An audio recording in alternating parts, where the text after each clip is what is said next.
muchísimas gracias, gracias a la 4TV realmente por acercarnos en esta información, porque yo creo que hay mucha información que circula también en medios de comunicación de todo tipo. Así que es importante acercar la información, sobre todo por los acontecimientos particulares que tiene México y Ecuador, ¿no? Y me parece que eso es fundamental y digamos que eso se empaqueta justamente en una forma de gobierno. Es decir, lo que tenemos con Daniel Noboa es una forma de gobierno eh, que está yéndose hacia una, bueno, si analizamos realmente cómo está, estamos hablando de una dictadura. Si no quisiéramos ponerle en esos términos, pues lo que estamos viviendo es una total descomposición del aparataje del Estado. Estamos sin Estado de Derecho y prácticamente un control absoluto de todas las funciones del Estado que le llevan a comandar en el sistema electoral, en el sistema de justicia, en el sistema de transparencia. Es decir, Daniel Noboa se convirtió en este momento en prácticamente un rey coronado por un fraude, por ni siquiera un fraude directamente en las urnas, sino en un proceso fraudulento que se ha llevado durante este tiempo con absoluta frialdad por parte del gobernante y también con una obsecuencia por parte de los órganos de control. Y tal vez para graficar esto tácitamente, es decir, qué es lo que nos lleva a afirmar esto. Prácticamente Daniel Noboa llega a un año y medio de gobierno. Recordemos que él fue electo en un periodo excepcional, justamente para completar el periodo que no pudo completar el banquero Guillermo Lasso, que fue acusado justamente por su conexión con la mafia albanesa. Es decir, poniendo esto como punto de partida, decir que el Ecuador está viviendo una de sus peores crisis, una crisis multidimensional que arranca principalmente por la pérdida de territorio. Nuestro territorio ecuatoriano ha sido tomado por el crimen organizado y el narcotráfico, y en ese sentido, obviamente, la desaparición del Estado de territorio puesto en manos justamente de ese crimen organizado. Cuando llega Daniel Noboa, promete justamente poner un plan Fénix. El plan Fénix era el plan de seguridad. Ahora lo que vemos entonces es que el plan Fénix para él está acompañado del Comando Sur, de mercenarios norteamericanos con presencia en el Ecuador, más allá de militares del Comando Sur norteamericanos, también mercenarios de la ex empresa Blackwater. Nosotros lo reconocemos por su incursión en la política mundial, tanto en los 80 como en los 90. Hoy regresan los Blackwaters disfrazados justamente de Academy, que es justamente la empresa con la que contrata Daniel Noboa, reconociendo que justamente no son parte del aparataje militar, sino son mercenarios al servicio del gobierno de Noboa para entrar a territorio. Y además el funcionamiento de una base militar norteamericana en Galápagos, que además es nuestro patrimonio de la humanidad convertida en base militar. Esto entonces nos da a entender lo que ya veníamos sosteniendo durante estas décadas de análisis en la región, que es mientras más presencia de la DEA y de militares norteamericanos, más presencia del crimen organizado y del narcotráfico. Esto va de la mano y a Daniel Noboa ahora mismo, las empresas familiares de Daniel Noboa, de la cual es parte, están siendo investigadas en Europa por el envío de cargamento de banano con cocaína. Es decir, es un combo completo. Y esto tapado por los medios hegemónicos, sin hablarlo directamente. Entonces, obviamente, sostener este proceso electoral, sostener a Daniel Noboa en la presidencia, es lo único que puede garantizar que este sistema siga funcionando de la misma forma. No avisoramos un cambio, lo que es dolorosísimo para el pueblo ecuatoriano que está viviendo realmente todos los días el sicariato, las desapariciones forzosas, los asesinatos en manos de militares, de niños, de adolescentes en el Ecuador, y esto nos ha convertido en el país más violento e inseguro del continente en estos precisos momentos. Yo creo que ahora todavía estamos bajo un estado de terror, es decir, hay muy poca posibilidad de movilización y de manifestación en estos mismos momentos, justamente por esta presión. Y Daniel Noboa va a usar estos primeros meses de entrada, obviamente, con la sensación de triunfo para imponer las medidas más radicales que puede imponer. Y obviamente eso poco a poco va a ir haciendo que la sociedad empiece justamente a observar y a reclamar. Por ejemplo, ahora mismo muchos jóvenes están haciendo la denuncia pública de que en enero y febrero, en pleno proceso electoral, les llegó un bono de $400 a sus cuentas sin que lo hayan solicitado, sin que pase nada. Era un bono que dejó de llegar. O sea, fue justamente las preventas de la campaña electoral y así va a ir pasando con cada uno de los sectores, con muchos de los espacios que fueron prácticamente engañados en esta campaña electoral, pero que tomará su tiempo que empiecen a despertar. Ese es un problema, porque además yo creo que es el reto que tenemos desde la izquierda y desde el progresismo en general, ver cómo empezamos justamente a dar tratamiento a los temas de la realidad nacional para que eso sea un componente de unidad. Luisa González, que es la candidata a la Revolución Ciudadana, lo dijo con mucha claridad en la última recta de la campaña, es decir, estamos justamente ante la necesidad imperante de un proyecto de unidad. Ese proyecto de unidad, ¿cómo que se concebía? No ideológico, estaban gente de izquierda, de centro, de derecha, etcétera, pero convencidos de que el país tenía que recuperar el Estado de Derecho.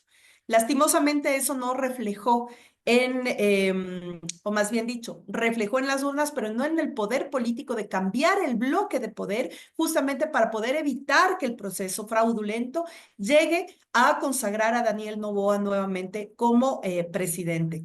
Eso es lo que tenemos que recuperar y sostener. Es decir, la necesidad de que todos los frentes, empresarios, sindicatos, estudiantes, mujeres, campesinos, que realmente estamos preocupados por la situación que vive el país, mantengamos esa unidad, una mesa de diálogo para presionar, primero que el gobierno cumpla lo que ofreció y de no hacer lo que se someta también al escrutinio público. Ese es en una democracia, que además es una democracia liberal sumamente debilitada que tenemos en todos nuestros países, lastimosamente, pues ese es el procedimiento. Es decir, si hay un mandatario que no cumple su palabra, pues entonces es el pueblo el que tiene que justamente juzgar, reconfirmar o volver a encauzar qué es lo que pasa con el gobierno de su país.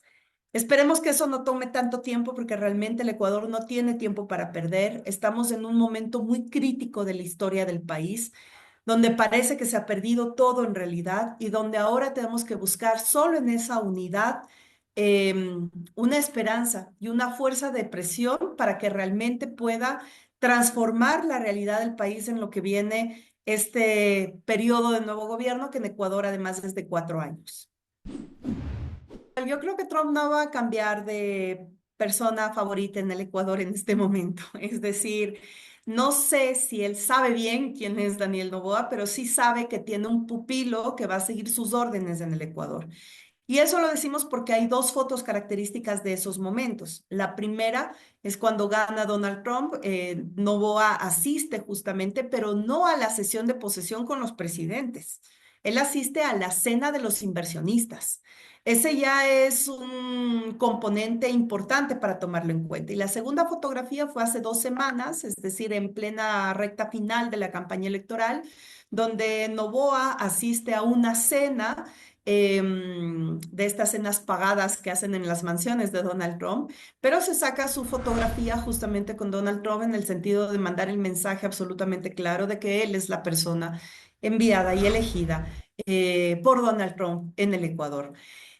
Con todos estos, digamos, estos son dos símbolos que te marcan, pero además ya en la práctica, todo lo que te comentaba de la incursión militar en el Ecuador, de además la permanencia del Fondo Monetario Internacional y el Banco Mundial, el Fondo Monetario Internacional cada vez más injerencista, cada vez más conductor de la política pública ecuatoriana en cuanto a la reducción del Estado al mínimo, justamente para privilegiar este tipo de negociados del sector privado, donde muchos son justamente inversores norteamericanos, pues no es casual. Entonces, yo creo que además en la dinámica regional, y como bien lo mencionabas, cada pérdida es una pérdida para la región, porque quiere decir entonces que se fortalece una tendencia que debe ser una tendencia observada y rechazada por la mayoría de las personas que creemos profundamente en el humanismo, porque justamente es una tendencia que se amplía no a una derecha, ni siquiera una derecha conservadora, sino una derecha violenta, una derecha cada vez más negacionista, una derecha cada vez más cercana al fascismo.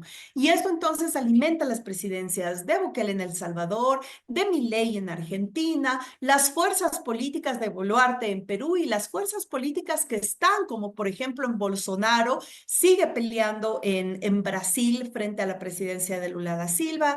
Vamos a ver ahora en este año, tenemos además 4 procesos electorales, el Ecuador que pasó, viene Honduras, Chile y Bolivia, y justamente vemos que las condiciones son cada vez más complejas.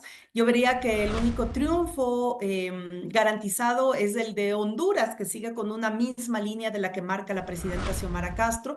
Entonces, estamos en un ida y vuelta de lo que Álvaro García Linera lo llamaría estas idas y vueltas en la región donde ni derechas ni de izquierdas logran sostenerse y los que se perjudican en este caso son los pueblos. Y así vamos a estar un tiempo hasta que realmente la izquierda y los progresismos logren implementar una nueva esperanza, una nueva sensación de que realmente las cosas pueden cambiar. Hoy tenemos, por supuesto, México como una luz y yo creo que México cumple un rol fundamental con la presidenta Claudia Sheinbaum porque está de paraguas y de protectora prácticamente de todo esto de lo que se ha ganado en la región y haciendo meollo también de lo que no puede pasarnos. Y es recaer en estos retrocesos tan profundos para nuestros pueblos, especialmente cuando estamos hablando en el tema de derechos humanos y mucho más de los derechos de los más pobres y de los derechos de las mujeres. Y me parece que, bueno, tenemos muchísimo por debatir a nivel regional. Nos duele y lamentamos por demás porque de una u otra manera los países que están batallando, siendo gobierno y batallando contra la derecha, siempre esperan que un triunfo electoral pues pueda ayudar a fortalecer tendencias. Y pues lastimosamente en Ecuador no fue. Nos duele por la situación país, pero también por estas tensiones políticas que se generan en la región.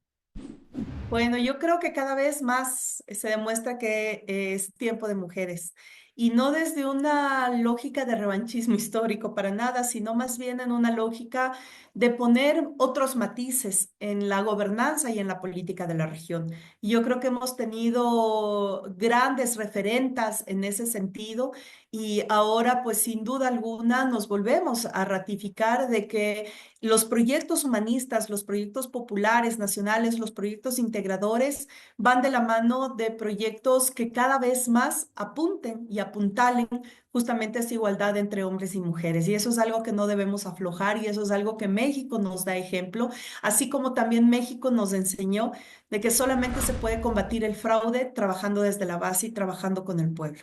Y en ese sentido al Ecuador le queda un gran reto. Es volver a la base y volver a reorganizar al pueblo en esa lucha unida frente a lo que no podemos negarnos, que es la violencia cada vez más exacerbada en nuestra realidad. Así que frente a eso adoptaremos pues esos ejemplos que tenemos en la región y particularmente el ejemplo del humanismo mexicano para volver a un origen mucho más de paz, de amor del ser humano por sobre el capital y yo creo que eso es lo que nos va a seguir uniendo. Al pueblo mexicano una gratitud y a la presidenta Claudia Sheinbaum gratitud, porque sabe, o más bien ha separado absolutamente cuál ha sido la postura nefasta de un presidente o de un chico que juega a ser presidente frente a las posturas de los tratados internacionales, del asalto a la embajada, de haber secuestrado a un asilado político mexicano, de entrar a la lógica y a la moda de los aranceles, cuando realmente el único que pierde es el pueblo ecuatoriano y el pueblo ecuatoriano, pues reconoce también al pueblo mexicano en esa solidaridad y en esa historia que tenemos pero de siempre, es decir, de décadas que se ha ido construyendo y que no lo queremos perder. Y por eso nuestro reconocimiento también a esa postura de soberanía y de dignidad y de nobleza que ha tomado el gobierno mexicano. Ahora estamos a la espera de que la Corte sea quien dictamine qué va a pasar en el caso Ecuador-México. Esperamos eso sea pronto porque realmente no hay nada más que no queramos que el restablecimiento de las relaciones diplomáticas entre estos dos países que tienen muchísima historia y que además tenemos mucho por construir en adelante. Así que esperamos que así sea y que esto sea pues solamente otra de esas fases que nos toca volver a estudiarla, a valorarla y, como decíamos al inicio, reinventarnos para saber por dónde siguen en estos tiempos la construcción de un humanismo cada vez más cercano a la gente, que eso es lo que siempre buscamos. Muchísimas gracias. Un abrazo grande y siempre a la 4TV, pues nuestro corazón, nuestro ánimo también para sostener este proceso que siga siendo luz de esta gran patria grande.